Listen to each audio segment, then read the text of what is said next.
Jelang debat Cawapres, Ketua DPC PDI Perjuangan Kabupaten Banyuasin optimis Cawapres nomor urut 3 yakni Mahfud MD akan tampil lebih unggul ketimbang dua kandidat lainnya. Jelang debat calon wakil presiden atau Cawapres pada Jumat malam, Ketua DPC Partai Demokrasi Indonesia Perjuangan atau PDIP Kabupaten Banyuasin optimis bahwa Mahfud MD akan tampil lebih unggul ketimbang dua kandidat lainnya.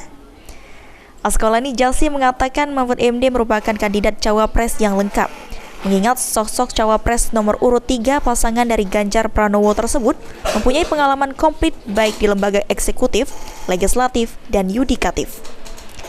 Selain itu, Mahfud MD juga merupakan ulama dan akademisi, sehingga dengan pengalaman yang cukup lama baik di dunia politik maupun akademi, tidak terlepas dari masalah ekonomi, sehingga isu ekonomi tidak menjadi masalah.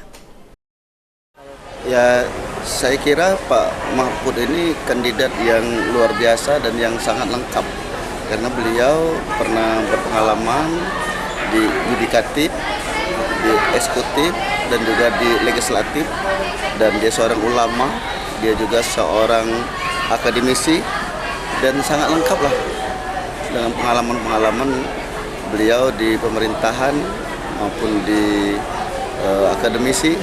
Dan tentunya inilah calon wakil presiden yang sangat lengkap, yang sangat pas lah untuk Indonesia.